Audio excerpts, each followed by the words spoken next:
ఇండియాకి నా first flight from Hyderabad to Doha, that is Qatar.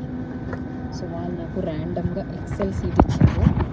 ఏంటంటే ఎక్సెల్ సీట్ అంటే కొంచెం పెద్దగా ఉంది. నార్మల్ ఎకానమీ అయితే మీరు చూడొచ్చు దాని సైజు ఉంటుంది. బట్ ఇది ఎక్సెల్. ఈ రో ఒకటి వచ్చేసి అండ్ ఈ రో కూడా ఎక్సెల్ ఇది చూడండి. అండ్ ఇంకొకటి వచ్చేసి నా పక్కన కూడా ఈ బ్లూ కలర్ ఎక్సెల్ ర్యాండమ్గా ఇచ్చారు అంతే. సో ఈ 2 రోస్ ఈ టూ అంతే ఎక్సెల్, దాట్స్ ఇట్. అండ్ ఈ 2 ఇక్కడ మళ్ళీ చూపిస్తాను. ఇగో చూడండి, ఇది మాత్రమే ఎక్సెల్. అది ర్యాండమ్గా ఇచ్చేసారు అంతే. సీట్ సెలెక్షన్ నేను ఆన్లైన్లో చూసినప్పుడు నాకైతే కనపడలేదు.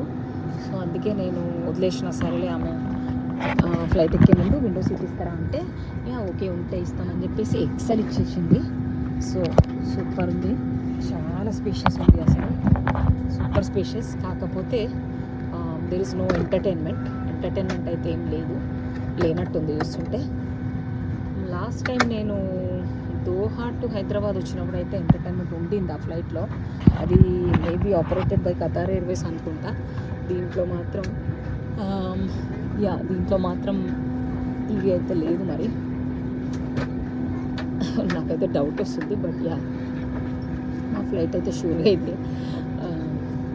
సో ఇది లక్కీగా అట్లీస్ట్ బిగ్ సీట్ దొరికింది.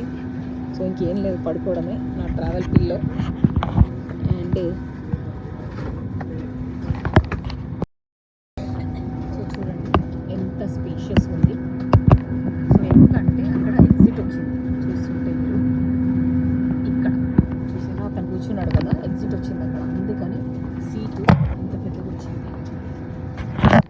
యూఎస్లోనే బుక్ చేసుకున్నాను సీట్, ఈ ఫ్లైట్. సో నా లగేజ్ అంతా ఇప్పుడు హైదరాబాద్లో పెట్టేసిన, including my cabin bag.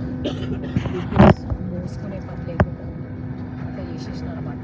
Cabin bag కూడా వేసేసి నాకు కావాల్సిన దాంట్లో వేసుకుని వాల్యుబుల్స్ ఏమైనా ఉంటే చలో డాలస్.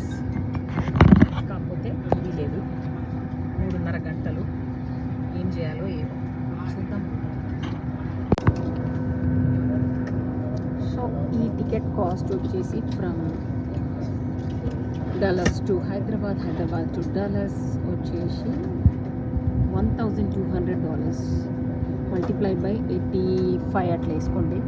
85 వేసుకోండి. That is the ticket price for 37 డేస్కి వచ్చిన నేను ఇండియాకి. అండ్ ఇప్పుడు గోయింగ్ బ్యాక్.